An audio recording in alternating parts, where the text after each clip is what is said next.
ಕಾರ್ಯಕ್ರಮದಲ್ಲಿ ಭಾಗಿಯಾಗಿದ್ದಾರೆ. ಅವರಿಗೂ ಕೂಡ ಸ್ವಾಗತ. ನಾಡಪ್ರಭು ಕೆಂಪೇಗೌಡರಿಗೆ ಅವರ ಕೊಟ್ಟಂತಹ ಫೆಸಿಲಿಟಿ ಕೂಡ ಎಲ್ಲಾ ಯೋಜನೆಗಳನ್ನ ಹಾಕಿಕೊಂಡು ದೂರದೃಷ್ಟಿಯಿಂದ ಬೆಂಗಳೂರಿನ ಒಂದು ಅದ್ಭುತವಾದ ನಿರ್ಮಾಣವನ್ನ ಮಾಡಿ ಕೊಟ್ಟಂತಹ ಕೊಡುಗೆ ಅಪಾರ. ಮಧ್ಯದಲ್ಲಿ ನಾವು ಮಾತಾಡ್ತಾ ಹೋಗೋಣ ಸ್ನೇಹಿತರೆ. ಇವಾಗ ಗಣ್ಯರ ಸಮ್ಮುಖದಲ್ಲಿ ನಾಡಪ್ರಭು ಕೆಂಪೇಗೌಡರ ಭಾವಚಿತ್ರಕ್ಕೆ ಭಾಗಿಯಾಗಿದ್ದೀವಿ. ಬಹಳ ಅರ್ಥಪೂರ್ಣವಾದ ಕಾರ್ಯಕ್ರಮ. ಇದನ್ನ ಯಶಸ್ವಿಗೊಳಿಸೋದು ನಮ್ಮೆಲ್ಲರ ಆದ್ಯ ಕರ್ತವ್ಯ. ದಯವಿಟ್ಟು ಕುತ್ಕೊಳ್ಳಿ ಅಂತ ಹೇಳಿ ಮತ್ತೊಮ್ಮೆ ಮನವಿ ಮಾಡ್ಕೊಳ್ತಾ ಇದ್ದೀವಿ.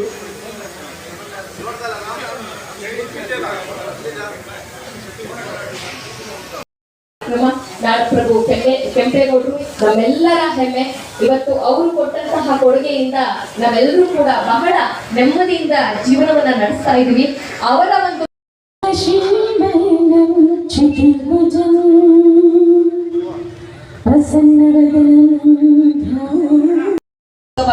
ಕಾರ್ಯಕ್ರಮದಲ್ಲಿ ಇದೀಗ ದೀಪವನ್ನ ಬೆಳಗಿಸುವುದರ ಮೂಲಕ ಕಾರ್ಯಕ್ರಮಕ್ಕೆ ಚಾಲನೆಯನ್ನ ನೀಡಲಾಗ್ತಾ ಇದೆ.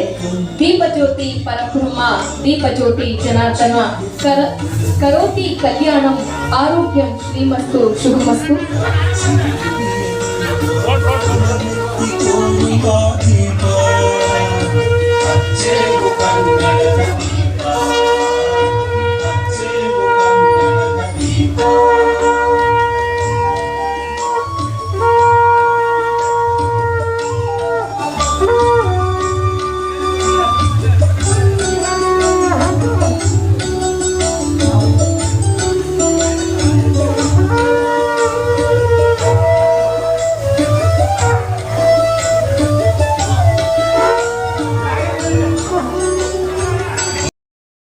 ವೈದ್ಯರು ಎಲ್ಲಕ್ಕಿಂತ ಹೆಚ್ಚಾಗಿ ನಮ್ಮ MP ನನ್ನ ನೆಲ್ಮೆಯ ಎಲ್ಲ ಪದಾಧಿಕಾರಿಗಳ ಮತ್ತೆ ಎಲ್ಲ ನನ್ನ ಆತ್ಮೀಯರು, ನಿಜಕ್ಕೂ ಜೀವನದಲ್ಲಿ ನಾವು ಹುಟ್ಟಿದ ಮೇಲೆ ಯಾರು ನಮಗೆ ಆಶ್ರಯ ಕೊಡ್ತಾರೆ, ಯಾರು ಅನ್ನದಾತರಾಗಿರ್ತಾರೆ, ಅವ್ರನ್ನ ನಾವು ಪ್ರಾಣ ಇರೋವರೆಗೂ ನೆನೆಸ್ಕೋಬೇಕು.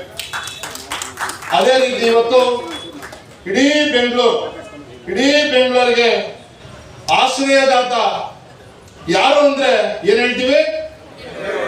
ಹಾಗಾಗಿ ಇವತ್ತು ಮನೆಯಲ್ಲಿ ಕೆಂಪೇಗೌಡರು ಫೋಟೋ ಇಟ್ಕೊಳ್ಳೋ ಮೂಲಕ ನಮಗೆ ಆಶ್ರಯ ಕೊಟ್ಟಂತ ಕೆಂಪೇಗೌಡರನ್ನ ನಾವು ದಿನಕ್ಕೊಂದು ಬಾರಿ ಆದರೂ ನೆನೆಸ್ಕೊಂಡ್ರೆ ನಾವು ಇಲ್ಲಿ ಬೆಂಗಳೂರಲ್ಲಿ ವಾಸ ಮಾಡ್ತಾ ಇರೋದಕ್ಕೆ ನಿಜಕ್ಕೂ ಒಂದು ಅದೃಷ್ಟ ಅಂತಾನೆ ಹೇಳ್ಬೋದು. ಹಾಗಾಗಿ ನಮ್ಮ ಕೆಂಪೇಗೌಡರು 1510ರಲ್ಲಿ ಜನಿಸಿದಂಥವ್ರು.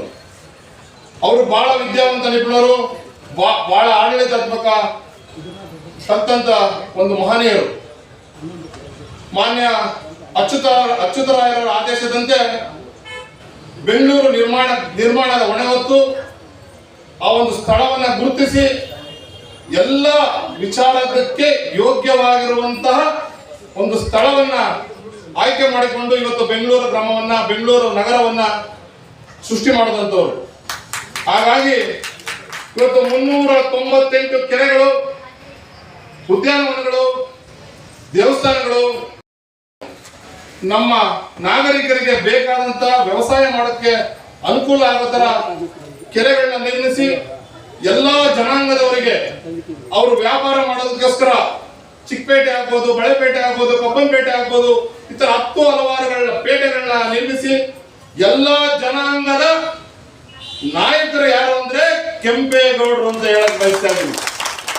ಹಾಗಾಗಿ ಇವತ್ತು ನಾವೆಲ್ಲ ಕೆಂಪೇಗೌಡರ ದಿನಾಚರಣೆಯನ್ನ ಆಚರಣೆ ಮಾಡ್ತಾ ಇದ್ದೀವಿ. ನಿಜಕ್ಕೂ ನಮ್ಮ ಒಂದು ಹೆಮ್ಮೆ ಅಂತ ಹೇಳೋದಕ್ಕೂ ಸಹ ಬಯಸ್ತೀವಿ. ಅದೇ ರೀತಿ ನಮ್ಮ ಶಾಸಕರಾದ್ಮೇಲೆ ಇದೇ ಕನಕಪುರ ರಸ್ತೆ, ಜೋಡಿ ರಸ್ತೆಯಲ್ಲಿ ಅಶ್ವಧಾರಿ ಏನು ಕುದುರೆ ಮೇಲೆ ಹೋಗುವಂತ ಒಂದು ಕೆಂಪೇಗೌಡರ ಪ್ರತಿಮೆ ಮಾಡಿ ಇಡೀ ಬೆಂಗಳೂರು ದಕ್ಷಿಣದ ಒಂದು ದೊಡ್ಡ ಪ್ರತಿಮೆ ಯಾವುದು ಅಂದ್ರೆ ಕುದುರೆ ಮೇಲೆ ಹೋಗುವಂತ ಒಂದು ಕೆಂಪೇಗೌಡರ ಪ್ರತಿಮೆಯನ್ನ ಕನಕಪುರ ರೋಡಲ್ಲಿ ಅವರ ನಾಯಕತ್ವದಲ್ಲಿ, ಅವರ ಮುಂದಾಳತ್ವದಲ್ಲಿ ಅದನ್ನ ಮಾಡುವಂಥದ್ದು ನಮ್ಮ ಉತ್ತರಹಳ್ಳಿ ವಾರ್ಡ್ನ ಹೆಮ್ಮೆ ಅಂತ ನಾನು ಹೇಳೋದಕ್ಕೆ ಬಯಸ್ತಾ ಇದ್ದೀನಿ. ಅದೇ ರೀತಿ ಒಂದು ಬೇಡಿಕೆ ಇಟ್ಟಿದ್ದಾರೆ ಶಾಸಕರ ಹತ್ರ. ನಾನು ಅದನ್ನ ಒಂದು ಬಹಿರಂಗವಾಗಿ ಅವ್ರನ್ನ ಕೇಳೋದಕ್ಕೆ ಬಯಸ್ತಾ ಇದ್ದೀನಿ. ಎಲ್ಲರೂ ಈ ಒಂದು ಸರ್ಕಲ್ನ ಕೆಂಪೇಗೌಡ ಸರ್ಕಲ್ ಅಂತೇಳಿ ಮಾಡಬೇಕು ಅಂತೇಳಿ ಒತ್ತಾಯ ಮಾಡ್ತಾ ಇದ್ದಾರೆ. ನಾನು ಸಹ ಅವ್ರ ಜೊತೆಗೆ ತಮ್ಮನ್ನ ಒತ್ತಾಯ ಮಾಡ್ತಾ ಇದ್ದೀನಿ. ಒಂದು ಕೆಂಪೇಗೌಡರ ಪ್ರತಿಮೆ ಮಾಡಿಸಿ, ಇಲ್ಲಿ ಒಳ್ಳೆ ಜಾಗದಲ್ಲಿ ಕೆಂಪೇಗೌಡರ ಪ್ರತಿಮೆ ಮಾಡಿಸಿ ಈ ಒಂದು ಸರ್ಕಲ್ಗೆ ಕೆಂಪೇಗೌಡರು ಸರ್ಕಲ್ ಅಂತೇಳಿ ನಾಮಕರಣ ಮಾಡಿಕೊಡ್ಬೇಕು ನಿಮ್ಮ ಅವಧಿಯಲ್ಲಿ ಅಂತೇಳಿ ತಮ್ಮಲ್ಲಿ ಹೃತ್ಪೂರ್ವಕವಾಗಿ ಎಲ್ಲರ ಒಂದು ಬೇಡಿಕೆಯನ್ನ ತಮ್ಮಲ್ಲಿ ಅರ್ಪಿಸ್ತಾ ಇದ್ದೀನಿ. ಎಲ್ಲ ಹಿರಿಯರೇ, ಸ್ನೇಹಿತರೇ, ಶ್ರದ್ಧೆಯ ತಾಯಂದಿರೇ, ಆತ್ಮೀಯ ಗೆಳೆಯರೇ, ಪಟಾಲಮ್ಮ ತಾಯಿ ಪಾದಗಳಿಗೆ ನಮಸ್ಕಾರ ಮಾಡುತ್ತಾ ನಮ್ಮೆಲ್ಲರ ನೆಚ್ಚಿನ ಮತ್ತು ಆರೋಗ್ಯಕ್ಕೆ ಸಂಜೀವನಿಯಾಗಿ ಕೆಲಸ ಮಾಡ್ತಿರುವಂಥ ನಮ್ಮ ನೆಚ್ಚಿನ ಲೋಕಸಭಾ ಸದಸ್ಯರಾದಂಥ ಮಂಜುನಾಥ್ ಸಾಹೇಬ್ರೆ ಮತ್ತು ನನ್ಗೆ ಜಾಸ್ತಿ ಕಾಟ ಕೊಡುವಂಥ ಗೆಳೆಯ ಮತ್ತು ಕೆಂಪೇಗೌಡ ಜಯಂತಿ ಗೌರವ ಅಧ್ಯಕ್ಷರಂತ ಹನುಮಂತು ಅವರೇ ಮತ್ತು ಮತ್ತೊಬ್ಬರು ಕಾರ್ಪೊರೇಟರ್ ಆಗಿದ್ದಂಥ ರಮೇಶ್ ರಾಜು ಅವರೇ, ಮತ್ತೊಬ್ಬರು ತಾಲೂಕ್ ಪಂಚಾಯತಿ ಸದಸ್ಯರಾದಂಥ ವಿಜಯ್ ಕುಮಾರ್ ಅವರೇ, ಗಂಗಣ್ಣ ಅವರೇ, ಈ ಕಾರ್ಯಕ್ರಮದ ಎಲ್ಲ ಗೌರವಾನ್ವಿತ ನಾಯಕರೇ, ಚಂದ್ರು ಅವರೇ, ಹೇಮಂತ್ ಕುಮಾರ್ ಅವರೇ, ಅರುಣ್ ಕುಮಾರ್ ಅವರೇ, ರವೀಶ್ ಅವರೇ, ಜಯಶಂಕರ್ ಅವರೇ, ಶಿವಶಂಕರ್ ಗೌಡ್ರೆ, ಶಂಕರೇಗೌಡ್ರೆ, ಜಯರಾಮ್ ಅವರೇ, ಮಂಜುನಾಥ್ ಗೌಡ್ರೆ, ಚಂದ್ರು ಅವರೇ, ಗಂಗಾಧರ್ ಅವರೇ, ವೀರಭದ್ರೇಗೌಡ್ರೆ, ಎಲ್ಲ ಏನು ಆಫೀಸ್ ಬೇರೆಯವರು ಇದ್ರ ತಾವೆಲ್ಲ ಅಧ್ಯಕ್ಷರಿದ್ದಂಗೆ ತಮಗೆ ಕೆಂಪೇಗೌಡ ಜಯಂತಿನ ಬಹಳ ಪ್ರೀತಿ ವಿಶ್ವಾಸದಿಂದ ಆಚರಣೆನ 2ನೇ ವರ್ಷದ ಆಚರಣೆಯನ್ನ ಮಾಡ್ತೀವಿ. ಕೆಂಪೇಗೌಡರು ಏನು ಯೋಚನೆಯನ್ನ ಮಾಡಿದಾಗ ಬೆಂಗಳೂರನ್ನ ತೀರ್ಮಾನ ತಗೊಳ್ಳೋದಕ್ಕೆ ಮೊದಲು ಯಾವುದೇ ರಾಜ್ಯದ ರಾಜಧಾನಿ ಆಗಲಿ ಅಥವಾ ಯಾವುದೇ ಪಟ್ಟಣವಾಗಲಿ ಯಾವುದೇ ನಗರವನ್ನ ಕಟ್ಟಬೇಕಾದ್ರೆ ಹತ್ತಿರದಲ್ಲಿರುವಂಥ ನದಿ ತೀರದಲ್ಲಿ ನೀರು ಬಹಳ ಅವಶ್ಯಕತೆ ಅಂತೇಳಿ ನದಿ ತೀರದಲ್ಲೇ ಪಟ್ಟಣಗಳನ್ನು ಕಟ್ತಾ ಇದ್ರು. ಆದರೆ ನಮ್ಮೆಲ್ಲರ ಪೂರ್ವ ಜನ್ಮದ ಪುಣ್ಯನೋ ಭಾಳ ಅದೃಷ್ಟನೋ ಗೊತ್ತಿಲ್ಲ, ಕೆಂಪೇಗೌಡರು ಬೆಂಗಳೂರನ್ನು ಕಟ್ಟಿ ಇವತ್ತು ಇಡೀ ಪ್ರಪಂಚದಲ್ಲೇ ಎಲೆಕ್ಟ್ರಾನಿಕ್ ಸಿಟಿ ಅಂತ ನಮ್ಮ ಬೆಂಗಳೂರನ್ನು ಭಾಳ ಪ್ರಸಿದ್ಧವಾಗಿ ಮಾಡಲಿಕ್ಕೆ ಕೆಂಪೇಗೌಡರು ಪಾದಗಳಿಗೆ ನನ್ನ ಸಾಷ್ಟಾಂಗ ನಮಸ್ಕಾರಗಳನ್ನು ಮಾಡೋದಕ್ಕೆ ಇಷ್ಟ. ಇವತ್ತೇನಾದರೂ ಕೆಂಪೇಗೌಡರು ಯಾವುದಾದ್ರು ನದಿ ತೀರದಲ್ಲಿ ಕಟ್ಟಿದ್ರೆ ಮಂಗಳೂರು ಕಡೆನೋ ಅಥವಾ ಬಳ್ಳಾರಿ ಕಡೆನೋ ಏನಾದರೂ ಬೆಂಗಳೂರು ತಗೊಂಡು ಹೋಗ್ಬಿಟ್ಟಿದ್ರೆ ನಾವು ಬಳ್ಳಾರಿ ಬೆಳಗಾಂ ಥರ ನಾವು ಇವತ್ತಿನ ದಿನ ಇರಬೇಕಾಗಿತ್ತು. ಇವತ್ತಿನ ದಿನ ಪುಣ್ಯಾತ್ಮರ ಒಂದು ಯೋಚನೆ ಕಲ್ಪನೆ ಆ ಥರ ನಿರಂತರವಾದಂಥ ಶಕ್ತಿಯಿಂದ ಬೆಂಗಳೂರನ್ನು ಭಾಳ ಅಚ್ಚುಕಟ್ಟಾಗಿ ಕಟ್ಟಿ ಎಲ್ಲ ಜನಾಂಗದಕ್ಕೆ ವ್ಯಾಪಾರಗಳನ್ನು ಮಾಡಲಿಕ್ಕೆ ಭಾಳ ಗೌರವವನ್ನು ಕೊಟ್ಟಿದೆ. ಆದರೆ ನಮ್ಮ ಸರ್ಕಾರ ಇದ್ದಾಗ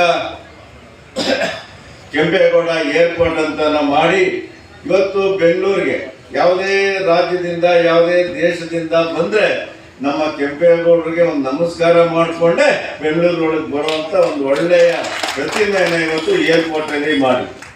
ಅದೇ ರೀತಿ ಕನಕಪುರದಿಂದ ಯಾರೇ ಬರಲಿ, ಚಾಮರಾಜನಗರದಿಂದ ಬರಲಿ, ಕೊಳ್ಳೇಗಾಲದಿಂದ ಬರಲಿ, ಯಾರೇ ಬಂದರೂ ನಮ್ಮ ಜೋಡಿ ರಸ್ತೆ ಕೆಂಪೇಗೌಡರು ನಮಸ್ಕಾರ ಹಾಕೊಂಡೆ ಬೆಂಗಳೂರೊಳಗೆ ಬರಬೇಕು ಅಂತೇಳಿ ಇವತ್ತು ಅಲ್ಲಿ ಒಳ್ಳೆ ಕೆಂಪೇಗೌಡ ಸ್ಟ್ಯಾಚ್ಯೂನ ಮಾಡಿ ನಿಮ್ಮ ವಿಶ್ವಾಸವನ್ನು ಗಳಿಸ್ತಾರೆ.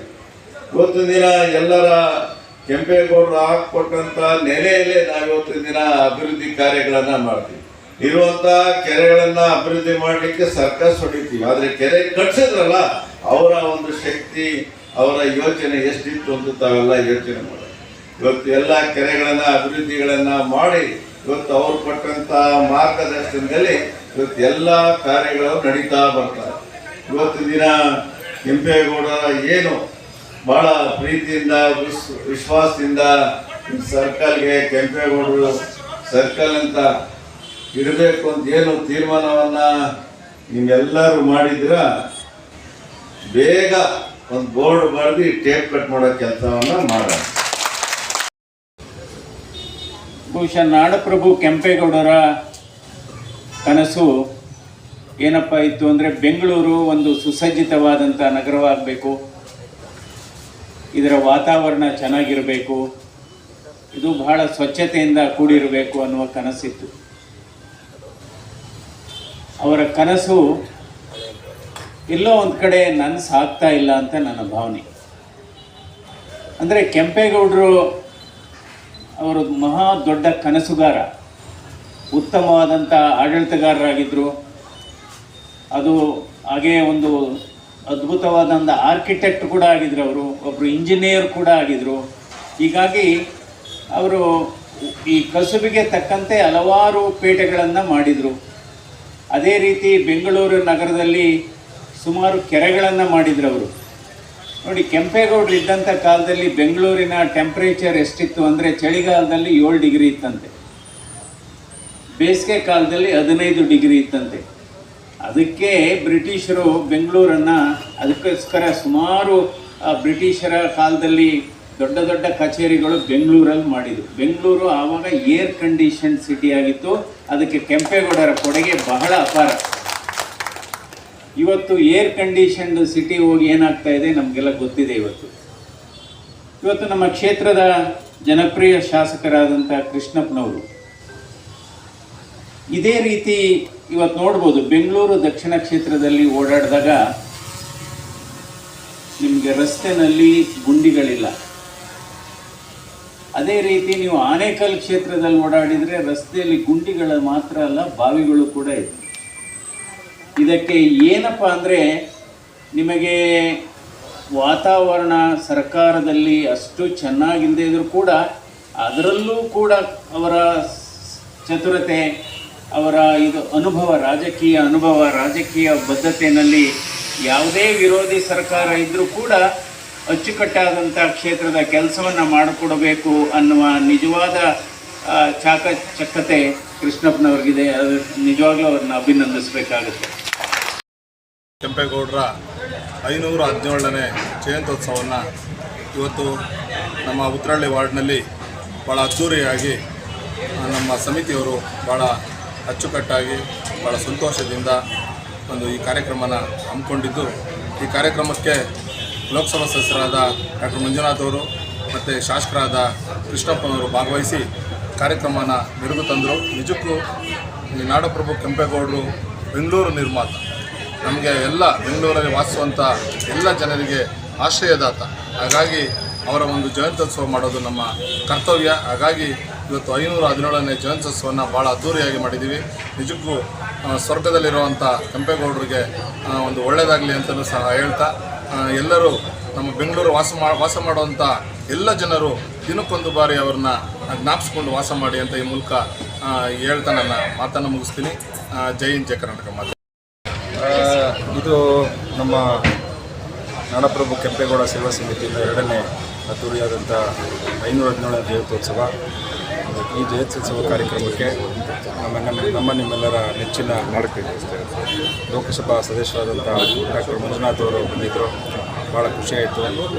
ಇಲ್ಲಿ ನೆಚ್ಚಿನ ಶಾಸಕರು, ಅಭಿವೃದ್ಧಿ ಅಹಂಕಾರ, ನಮ್ಮೆಲ್ಲರ ಜನಸ್ನೇಹಿ ಶಾಸಕರಾದಂಥ ಕೃಷ್ಣಪ್ಪ ಅವರು ಬಂದಿದ್ದರು. ಭಾಳ ಖುಷಿಯಾಯಿತು. ಹಾಗೆ ನಮ್ಮ ಕೆಂಪೇಗೌಡ ಸೇವಾ ಸಮಿತಿಯ ಪ್ರೋತ್ಸಾಹಕರು ನಮ್ಮ ಹನುಮಂತಣ್ಣವರು, ಅವರ ಪ್ರೋತ್ಸಾಹ ನಮಗೆ ತುಂಬ ಇದೆ. ಅವರ ಸಹಕಾರ ನಮಗೆ ತುಂಬ ಬೆಂಬಲ ಇರೋದ್ರಿಂದ ಈ ಕಾರ್ಯಕ್ರಮ ಈಗ ನೆರವೇರಿತು. ಹಾಗಾಗಿ ಈ ಕೆಂಪೇಗೌಡ ಜಯಂತ್ಯೋತ್ಸವಕ್ಕೆ 517ನೇ ಜಯಂತ್ಯೋತ್ಸವಕ್ಕೆ ನಮ್ಮೆಲ್ಲರ ಸ್ನೇಹಿತರಾದಂಥ ಬಲರಾಮಣ್ಣವರು, ನಾಗೇಣ್ಣವರು, ರಾಕೇಶ್ ಗೌಡರು, ಅರುಣ್ ಅವರು, ಹೇಮಂತ್ ಅವರು ಎಲ್ಲ ಹೇಳ್ತಾವ್ರೆ. ತುಂಬ ಹೆಸರಿದೆ. ಹಾಗಾಗಿ ಎಲ್ಲರ ಸಹಕಾರದೊಂದಿಗೆ ಈ ಜಯಂತ್ಯೋತ್ಸವ ತುಂಬ ಅದ್ಧೂರಿಯಾಗಿ ನೆರವೇರಿತು. ಇಲ್ಲಿ ಬಂದಿರುವಂಥ ಎಲ್ಲ ಅಭಿಮಾನಿಗಳಿಗೂ ಕೆಂಪೇಗೌಡರ ಸ್ಮರಿಸಿದ್ದಕ್ಕೆ ತುಂಬ ಧನ್ಯವಾದಗಳನ್ನ ಅರ್ಪಿಸ್ತೇನೆ. Thank you. ಕೆಂಪೇಗೌಡ ಸೇನಾ ಸಮಿತಿ ಆಯೋಜಿಸಿದ 2ನೇ ವರ್ಷ ಇದು 517ನೇ ನಾಡಪ್ರಭು ಶ್ರೀ ಕೆಂಪೇಗೌಡ ಜಯಂತ್ಯೋತ್ಸವವನ್ನು ಮಾಡ್ತಾ ಇರೋದು. ಇದು ಕೇವಲ ನಾವು ವಿಷ್ಣುವರ್ಧನ್ ಸ್ಟ್ಯಾಚು ಇಂದ ಇಲ್ಲಿವರೆಗೂ ಬೆಳ್ಳಿ ರಥದಲ್ಲಿ ಕೆಂಪೇಗೌಡರ ಒಂದು ಪ್ರೊಸೆಷನ್ ಮೂಲಕ ಇಲ್ಲಿ ಆಗಮಿಸಿ ಇಲ್ಲಿ ಎಲ್ಲ ನಮ್ಮ ದಕ್ಷಿಣ ವಿಧಾನಸಭಾ ಕ್ಷೇತ್ರದ ಶಾಸಕರು ಮತ್ತು ಹಾಗೂ ಇಲ್ಲಿರುವಂಥ ನಿಕಟಪೂರ್ವ ಕಾರ್ಪೊರೇಟರ್ ಆದಂಥ ಹನುಮಂತಯ್ಯ ಅವರು ಹಾಗೂ ಎಲ್ಲ ಪದಾಧಿಕಾರಿಗಳು ಇವತ್ತಿಲ್ಲಿ ಆಗಮಿಸಿದರು.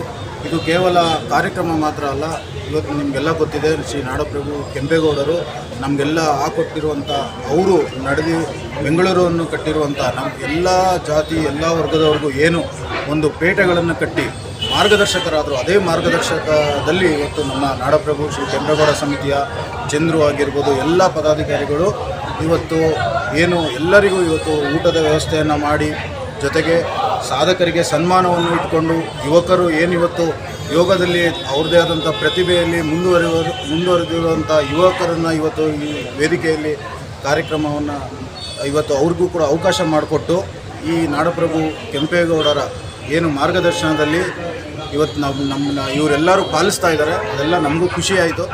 ಹಲವಾರು ಜನ ನೀವೇ ನೋಡಿದ್ರಿ, 1000ಕ್ಕೂ ಹೆಚ್ಚು ಜನ ಇವತ್ತು ಇಲ್ಲಿ ಸೇರಿದರು. ಎಲ್ಲರೂ ಖುಷಿಪಟ್ಟರು ಈ ಭಾಗದಲ್ಲಿ. ಹಾಗೂ ಶಾಸಕರು ಕೂಡ ನಮ್ಮ ಎಂ ಕೃಷ್ಣಪ್ಪ ಅವರು ಮತ್ತು ಕಾರ್ಪೊರೇಟರ್ ಆದಂಥ ಹನುಮಂತಯ್ಯ ಅವರು ಕೂಡ ಹೇಳಿದ್ರು, ಇಲ್ಲಿ ಈ ಭಾಗದಲ್ಲಿ ಈ ಸರ್ಕಲ್ನಲ್ಲಿ ನಾನು ಕೆಂಪೇಗೌಡರ ಪ್ರತಿಮೆಯನ್ನು ಮಾಡಿಕೊಡ್ತೇನೆ, ಯಾವುದೇ ರೋಡ್ ಅಗಲೀಕರಣ ಅದನ್ನೆಲ್ಲ ಮುಂದಾಲೋಚನೆ ದೃಷ್ಟಿಯನ್ನು ಇಟ್ಟುಕೊಂಡು ಕೆಂಪೇಗೌಡರ ಪ್ರತಿಮೆಯನ್ನು ಇಲ್ಲಿ ಮಾಡಿಕೊಡ್ತೀನಿ ಅಂತ ಹೇಳಿದ್ದಾರೆ. ಇದೆಲ್ಲ ನಾಡಪ್ರಭು ಕೆಂಪೇಗೌಡ ಸೇನಾ ಸಮಿತಿ ಅವ್ರಿಗೆ ಸಲ್ಲಬೇಕು. ಈ ಒಂದು ಏನು ಕೆಂಪೇಗೌಡ ಸರ್ಕಲ್ ಅಂತ ನಾಮಕರಣವನ್ನು ನಾನು ಮಾಡಿಕೊಡ್ತೇನೆ ಅಂತ ಏನು ಭರವಸೆಯನ್ನು ಕೊಟ್ಟಿದ್ದಾರೆ, ಇದು ಶ್ರೀ ನಾಡಪ್ರಭು ಕೆಂಪೇಗೌಡರ ಸೇನಾ ಸಮಿತಿಗೆ ಸಲ್ಲಬೇಕು. ಈ ಸಂದರ್ಭದಲ್ಲಿ ಅವ್ರಿಗೆಲ್ಲರಿಗೂ ನಾನು ಇಲ್ಲಿರೋ ಸಾರ್ವಜನಿಕರ ಪರವಾಗಿ ಅಭಿನಂದನೆಗಳನ್ನ ಸಲ್ಲಿಸೋಕ್ಕೆ ಇಷ್ಟಪಡ್ತೀನಿ.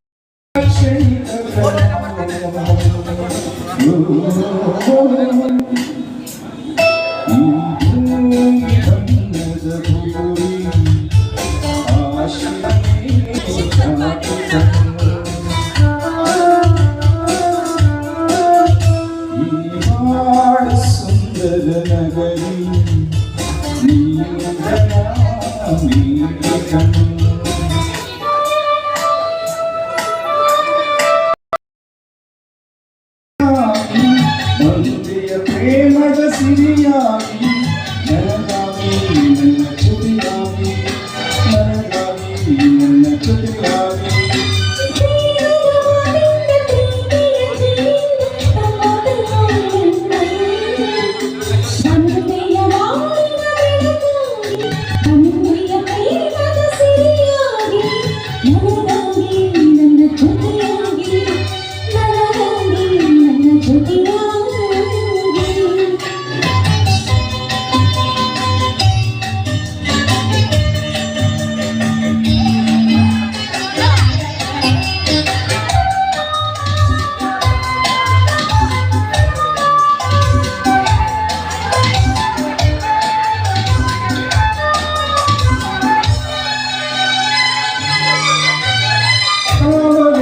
ಒಂದು ಸೂರ್ಯನ ಕಂಡಾಗ ಹರಳಿ ನಗುವ ಕಾಣೆ ಬೇಗ ಕಾಣೆ ಹೂವಾಣಿಕೀಗ.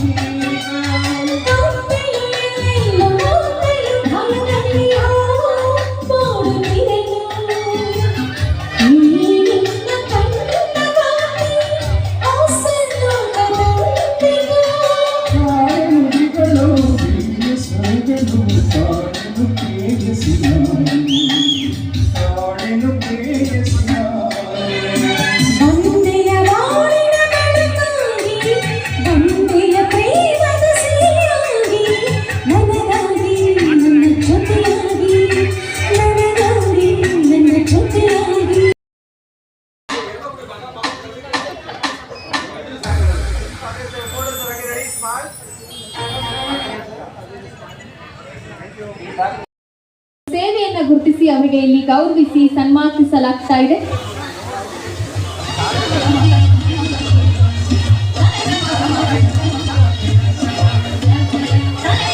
ಪುರುಷೋತ್ತಮ ಅವರಿಗೆ ಕಾರ್ಯಕ್ರಮದ ಪರವಾಗಿ ಅಭಿನಂದನೆಗಳನ್ನ ಸಲ್ಲಿಸೋಣ.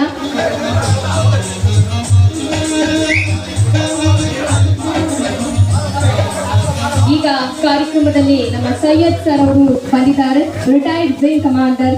ಒಂದು ಚಪ್ಪಾಳೆ ಬರಲಿ, ಯಾಕಂದ್ರೆ ರೈತ ಮತ್ತು ಯೋಧ ನಮ್ಗೆ ಒಂದು ದೊಡ್ಡ ಕಣ್ಣಿದ್ದ ಹಾಗೆ, ಅವರಿದ್ರೇನೆ ನಾವೆಲ್ಲರೂ ಇದ್ದ ಹಾಗೆ. ಅವರಿಗೆ ಕಾರ್ಯಕ್ರಮದ ಪರವಾಗಿ ತುಂಬ ಹೃದಯದ ಅಭಿನಂದನೆಗಳನ್ನ ಸಲ್ಲಿಸೋಣ ಸ್ನೇಹಿತರೆ.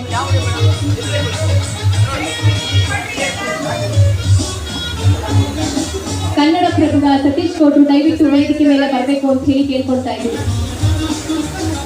ಸಿದ್ಧಗಂಗಾ ಸೇವಾ ಸಮಿತಿಯ ಅಧ್ಯಕ್ಷರು ಪ್ರಸಾದ್ ಅವರು ದಯವಿಟ್ಟು ವೇದಿಕೆ ಮೇಲೆ ಬರಬೇಕು ಅಂತ ಹೇಳಿ ಕೇಳ್ಕೊಳ್ತಾ ಇದ್ದೀನಿ. ಬನಶಂಕರಿ ಫಿಫ್ತ್ ಸ್ಟೇಜ್ ವಿಜಯ್ ಅವರು ಅಧ್ಯಕ್ಷರು ದಯವಿಟ್ಟು ವೇದಿಕೆ ಮೇಲೆ ಬರಬೇಕು ಅಂತ ಹೇಳಿ ಕೇಳ್ಕೊಳ್ತಾ ಇದ್ದೀನಿ.